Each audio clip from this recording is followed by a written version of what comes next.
Olá, amigos. Estamos começando mais um Memória.doc pela TV Assembleia, a imagem da cidadania. Hoje nós vamos falar sobre a história do Barão de Maraú. E o nosso entrevistado de hoje é o senhor Francisco de Paula Melo Aguiar. Ele é mestre em educação e, dentre outros títulos, é também pesquisador. Eu diria que é um historiador, sem dúvida, porque quem pesquisa é historiador. Ele gosta de história. E uma das pesquisas feitas pelo Francisco de Paula justamente foi para que nós pudéssemos hoje estar aqui no programa falando sobre Barão de Maraú. Por sinal, meu caro mestre Francisco, eu conversava antes de começar o programa aqui sobre um fato interessante. Há muitos anos eu ando numa artéria da cidade que o nome dessa artéria é Barão de Maraú. Oficinas aqui no bairro São Miguel. E eu sempre tive a curiosidade de saber quem foi o Barão de Maraú. O Barão de Maraú é José Teixeira de Vasconcelos. Este cidadão era um rico senhor de engenho, que naquele tempo, ele nasceu aqui na capital, né? Sim. Porque nós falamos, nasceu na Paraíba, porque a capital, Paraíba do Norte, ela abrangia todas essas áreas que tem daqui até a de extrema de Pilar, porque é o primeiro núcleo habitacional da Paraíba, a capital. O segundo, Mamanguape, o terceiro foi justamente Pilar. Então, a Paraíba, a capital, era muito grande. Ela abrangia o que hoje é Alhandra, Cabedelo, Bahia, Santa Rita, Cruz do Espírito Santo. Então, ninguém sabe, propriamente dito, em qual local da Paraíba, da capital da Paraíba, nasceu o Barão de Maraú. Mas ele nasceu na capital da Paraíba. Ninguém sabe propriamente dito o local onde ele nasceu. Quer dizer, a capital do estado, que era a Paraíba, sim, tinha uma espécie de área metropolitana, mesmo que não tivesse áreas conurbadas. Conurbadas, né? Verdade. Era. Então, José Teixeira de Vasconcelos, ele era radicado em Mamanguape, porque Mamanguape era um dos primeiros núcleos habitacionais do interior da Paraíba, muito evoluído, tanto é assim que nós temos aqui na Paraíba o caso de José Américo de Almeida, sim, de João Duarte Dantas e tantos outros grandes advogados que tinham um escritório de advocacia e, sim, viviam lá em virtude, em torno do porto que Mamanguape oferecia na época para embarcações, comércio e assim por diante. E como e por quê, eu perguntaria ainda. O senhor pode até dar continuidade ao assunto anterior, mas a minha curiosidade, como e por quê, qual a razão de ser dado esse título de Barão de Maraú ao cidadão José? Este título de Barão de Maraú, olha, o Barão de Maraú, José Teixeira de Vasconcelos, era um homem de poucas letras. Sim. Ele não era um intelectual, ele não tinha frequentado nenhuma universidade. Era um senhor de engenho, rico, e que, inclusive, no município de Santa Rita, ele era proprietário das terras do Engenho São João, que hoje chama-se Usina São João, sim, correto?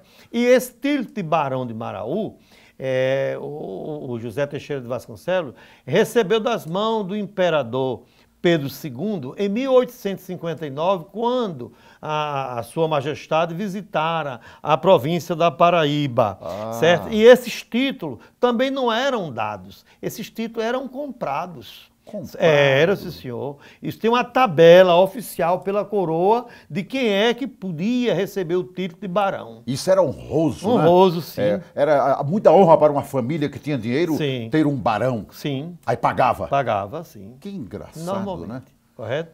Mas o Barão de Maraú, ele era importante, porque tinha dinheiro e chegou a ser presidente da província também. Na província ele chegou a ser presidente na condição de segundo vice-presidente da província da Paraíba. Sim. Certo? Quando foi feita a eleição, tinha o presidente, que na época chamava-se o governador de presidente.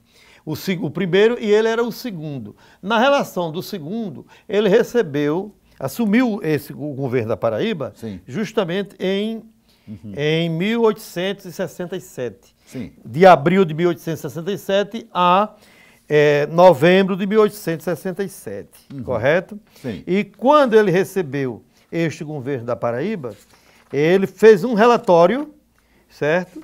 Ele fez um relatório no dia 1º de novembro de 1867, quando ele passava, na condição de segundo vice-presidente da Paraíba, o cargo para o doutor Inocêncio Seráfico de Assis Carvalho. E relatava. Agora, interessante mas o nosso entrevistado é documentado, olha aí, para que ninguém tenha dúvidas, né? Porque o historiador é esse, aquele que pesquisa e tem a prova, não é? Viu? Então está aqui. Tá aí, nesse relatório aqui, esse relatório foi publicado justamente pela tipografia de J.M. Lima, da Rua da Matriz, número 4, Paraíba do tempo de Paraíba com com P, HI, com H e Y, né? HY. Muito Correto? bem. Muito Neste relatório, ele faz a prestação de conta do que ele fez durante o período que passou pelo governo da Paraíba. Ele passou quanto tempo? Ele tomou posse justamente em abril de 1867 e saiu no início de novembro de 1867. Foi um pouco, não chegou nem a um ano, né? Certo? Foi uma passagem. Uma passagem. Mas foi o presidente do estado que ele governou, correto? Inclusive, na época, esses relatórios dele foi publicado e que ele menciona como encontrou a polícia, como deixou as forças militares, a Guarda Nacional, a relação dele com o judiciário. Eu estive observando no trabalho do senhor que o senhor fala até pelo número de policiais. Sim, 50 sim. policiais para não sei para onde. É verdade. 50 para Mamanguape, não é? É verdade. Nós mencionamos que tudo isso aí foi tirado justamente desse relatório dele. No relatório dele ele diz textualmente, está aqui, não é isso? Relatou os seguintes, ele diz: A. Segurança pública e individual. B. Força pública. Inclusive afirmando que em Lucena tinha 4 praças. 4 soldados. praças. Né? Em Lucena, que hoje... Era a segurança mesmo, que não certo? acabava mais. Mamanguape tinha 10 praças, né? O que vale entender que Lucena era mais importante do que a atual Santa Rita. Não é isso na época. E não era cidade ainda. Santa Rita, era um povoado, tinha quantas? Né? Na Baía da Traição tinha 5 praças, Pilar tinha 5 praças, Pedra do Fogo tinha 6 praças, Guriense 7, Ingá tinha 10, Campina Grande 15, Areia 21, Alagoa Nova tinha 7, Bananeira 10, Araruna 7, São João 15, Teixeira 15, Conceição 9, Piancó 15 praças, Misericórdia 15 praças, Santa Rita não é nem mencionado. Não é mencionado? Não é mencionado no relatório, certo? Porque Santa Rita, desta época, era um povoadozinho pequeno. Era um pequeno lugarejo que vivia em torno justamente das fazendas e engenhos das famílias importantes da várzea. Nesse tempo não existia ainda ninguém com o nome Maroja nem Ribeiro Coutinho na várzea. Pois é, Francisco, o programa está ficando uma maravilha, nós temos muita coisa para conversar. Então, nós estamos entrevistando Francisco de Paula Melo Aguiar, para mim, um historiador e dos bons. É daqui de Santa Rita. Ele mora em Santa Rita, mas nasceu aqui em João Pessoa. Mas sabe de tudo sobre Barão de Maraú. Nós voltamos daqui a pouco com Memória.doc.